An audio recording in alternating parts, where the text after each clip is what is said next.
Estamos en la comunicación en esta parte de la programación extraordinaria de Exitosa con el ingeniero Fernando Neira, especialista en planificación y gestión de riesgo de desastres, porque el gobierno, entre varios anuncios que ha hecho, también mencionó la gran cruzada contra el niño global.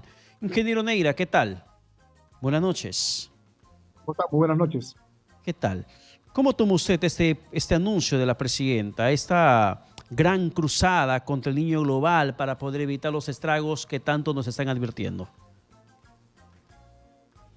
Bueno, en realidad creo que el mensaje lo que evidencia es que seguimos enfocados en manejar la respuesta a esta situación de eventual emergencia que es inminente con presupuestos, ¿no? Y no estamos teniendo en cuenta de que ese es uno, digamos, de los grandes problemas que tenemos con los problemas de prevención, ¿no? Solamente en la Autoridad de Reconstrucción con Cambios, hasta mayo de este año, no se habían terminado ninguna obra o no se habían adjudicado de repente obras que de repente tenían una importancia vital, como por ejemplo el drenaje pluvial de Piura, ¿no? Todavía no se está ejecutando, ¿no? Entonces, yo creo que el mensaje ha sido hacer un listado de obras, presupuestos, acciones, pero a ver, en concreto, ¿qué es lo que se requiere en este momento? Requerimos en estos momentos coordinar con las autoridades, con la población, las acciones de respuesta frente a lo que va a ocurrir en unos 4 o 5 meses, ¿no? Entonces, sinceramente, todo lo que se está definiendo como una acción preventiva no es nada más que una respuesta frente a lo inevitable, ¿no? Ya. Descolmatar, a ver, va a venir la inundación, va a venir el Huaico y va nuevamente generar pues todo un tema de afectación, ¿no? Y eso no es una solución permanente, es un paliativo, ¿no? Entonces, yo creo que el tratar de manejar las palabras entre prevención y respuesta es una de las cosas que tiene que tener clara la población, ¿no?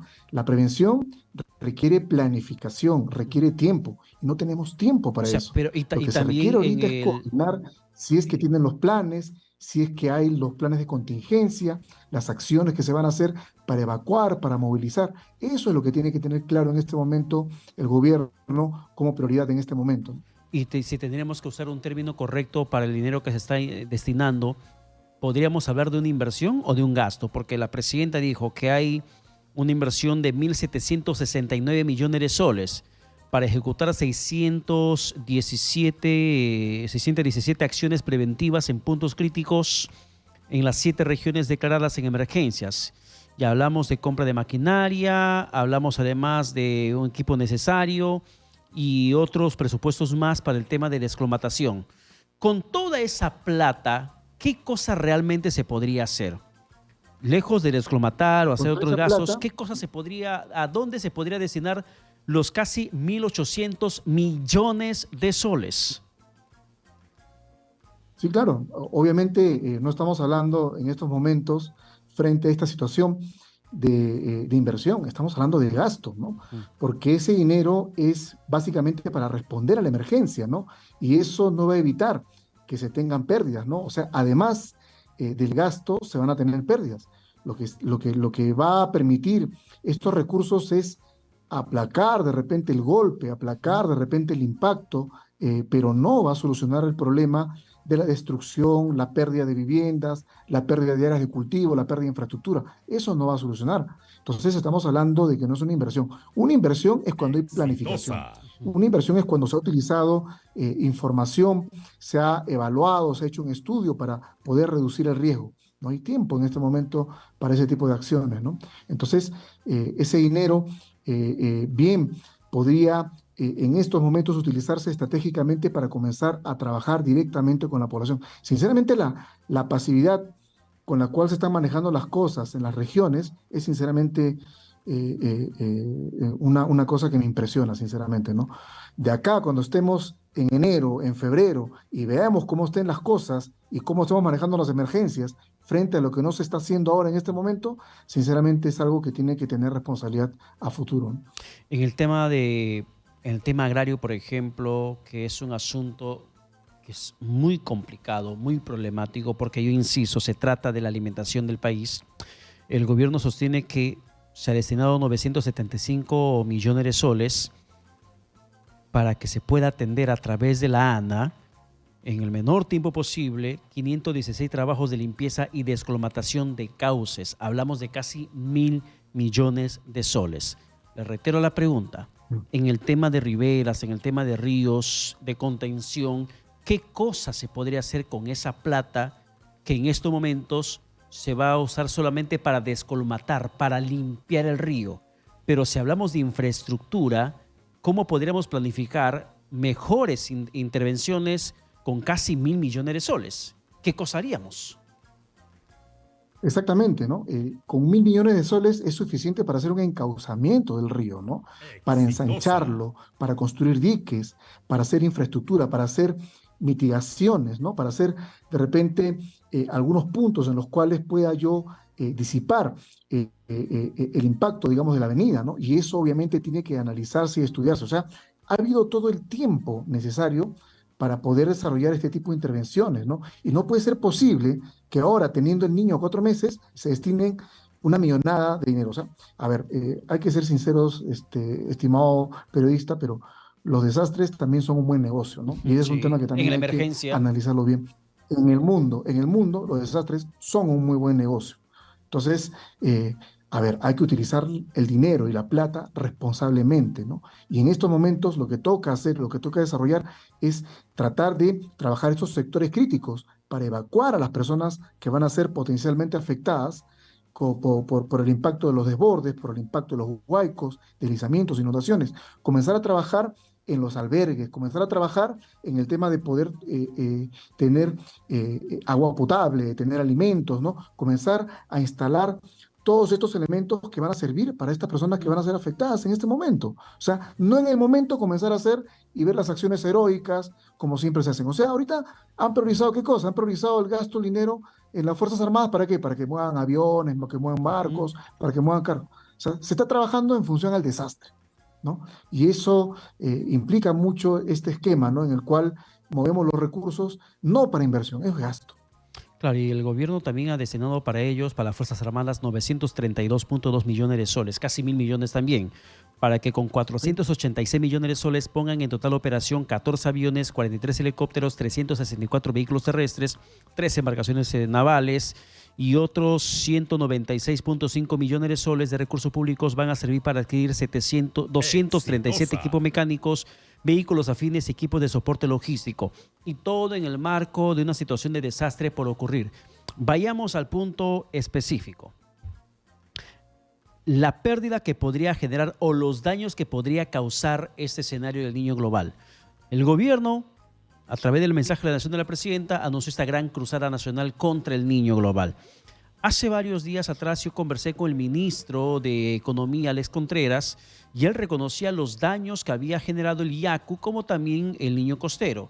Yo le planteé la pregunta, ¿en qué se diferencia el escenario de inicios de año con el Yaku y con el niño costero que nos ha repercutido en las pérdidas económicas que tenemos en el país con el escenario del niño global, si aún no estamos preparados? Y la respuesta del ministro Contreras fue la siguiente, que a diferencia de ese primer escenario, ahora la emergencia ha sido decretada antes de la ocurrencia del desastre y no durante el desastre. Y ese decreto anticipado nos permite prepararnos y estar mucho mejor frente a lo que podría pasar. Usted, como experto en temas de planificación, ¿coincide con esa apreciación del ministro Contreras, ministro de Economía? No, no. Obviamente yo creo que hay que tener en cuenta que está dando un mensaje político, ¿no? Para estar mejor preparados es para trabajar estructuralmente. Estamos mejor ahorita para responder, o sea, para atender el golpe, para atender el impacto, ¿no? Y de repente para movilizar los recursos que sean necesarios para atender destrucción, pérdidas, pero para prevención no. Discúlpeme, señor ministro de Economía, usted tiene sus funcionarios, saben muy bien, manejan el programa presupuestal 068 y saben muy bien de que casi el 80% de ese presupuesto se gasta en desastres, no en prevención, no en hacer planificación, no en hacer estudios, no en hacer expedientes Exitosa. técnicos que hagan encauzamiento en los ríos. A ver, hagamos un tema muy claro, ¿no? Nos venden la idea de que la descolmatación es la solución. No, la descolmatación es que se acumule de lodo, se acumule de tierra, se acumule. Es como que yo tengo un árbol, se caigan las hojas, se lo limpio. Van a volver a caerse las hojas. Entonces es un gasto recurrente, no es una solución permanente. O Lo sea, que tiene que hacerse es encauzar, ¿no? o sea, Tienen que hacerse obras de encauzamiento. es plata que metafóricamente se la va a llevar el río, o casi literalmente se la Al va a agua, llevar el así, río. plata al agua. Exactamente, ¿no? Tenemos recursos, o sea, somos un país que ha hecho una gran caja fiscal, hay recursos como nunca para el tema de desastres, pero no los administramos de una forma eficiente. Priorizamos más el gasto en desastres, priorizamos más el gasto en desastres, porque ahí está el negocio, pues. O sea, entendamos de que también la logística en mochilas, en carpas, en víveres, es logística, ¿no? Hay, obviamente, pues ahí personas que van a dar abastecimiento y todo un tema, digamos, bueno, pues como le repito, ¿no? Terminan siendo un buen negocio, ¿no? Y no trabajamos el tema estructuralmente, que es el tema de evitar los desastres, ¿no? Imagínense, pues, si no ocurrieran desastres, ¿cuánta gente dejaría de trabajar, ¿no? Entonces, eso, digamos, es uno de los temas que también hay que verlo de esa manera, ¿no? De que tenemos que comenzar a hacer reformas y comenzar a conducir mejor estos procesos, porque lamentablemente, tal como se está conduciendo de esta manera, es una lista de acciones que son obviamente, pues como usted dice, plata que se la va a llevar el río, ¿no? Y dentro de lo que significa la prevención de riesgo existe una ley de SENAGER. Y sobre esto, por ejemplo, no se habla casi nada sobre las sanciones que tendrían que recaer sobre los gobiernos locales que no ejecutan políticas preventivas. Porque valgan verdades, si bien es cierto el mensaje de la nación lo da la presidenta o el presidente, quien sea que esté en el poder, exitosa, sobre la base de lo que está pasando en estos momentos en el país, sobre lo que ocurre en el tema de desastres, en esas circunstancias de su mensaje a la nación, pero eso también es consecuencia de la nula intervención de los gobiernos locales. Allí, por ejemplo, hay un tema de responsabilidad funcional del gobierno local distrital, del provincial y también del regional. ¿No cree usted? Exactamente. Y es que cada vez que ocurren los desastres, siempre vamos a ver al gobierno nacional, ¿no? Y no dejamos que los gobiernos locales o los gobiernos regionales desarrollen capacidades, ¿no? Y esto es por qué, por el tema de la visibilidad política que tienen los desastres.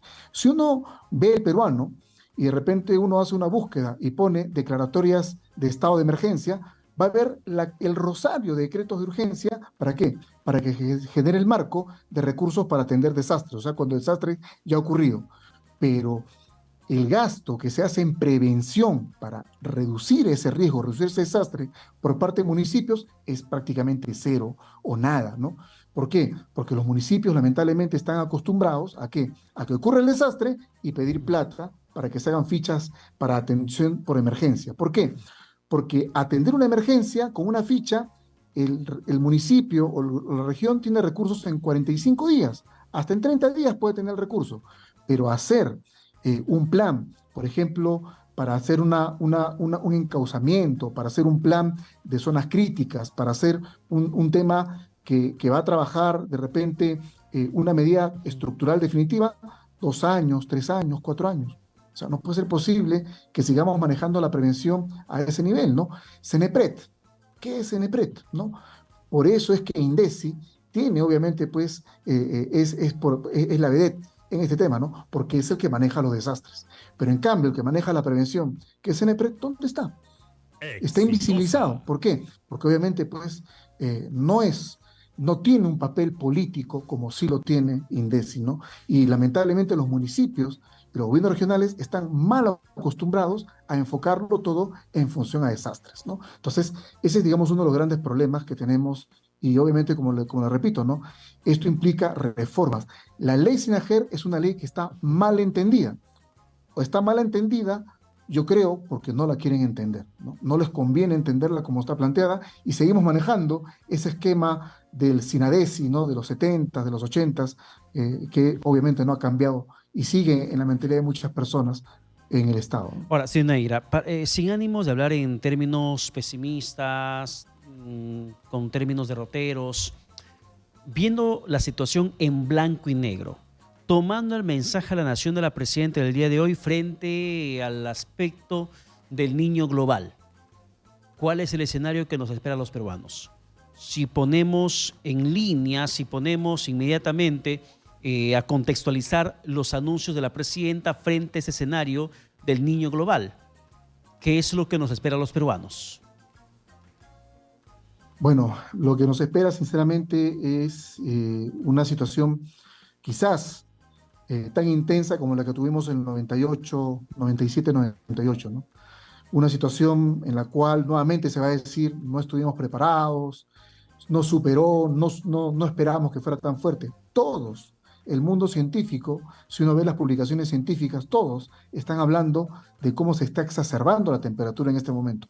No es usual que tengamos estas temperaturas o estas anomalías. Entonces, lo que se viene, sinceramente, va a ser un tema que no va a ser, digamos, algo muy esporádico, va a ser muy intenso. Y por lo tanto, la capacidad que tienen las ciudades, las infraestructuras, no es la adecuada porque no hemos tomado esa condición, ¿no? Hemos seguido construyendo como si no hubiera niño y eso es lo fatal. Por lo tanto, el pronóstico que se espera, no solamente de parte mía, sino de muchos colegas especialistas, es que sinceramente va a ser muy duro lo que nos va a tocar vivir este verano. Bien, muchísimas gracias por la comunicación alcanzada. Felices fiestas. Muchas gracias. Buenas fiestas, aunque nos espera un escenario bastante adverso.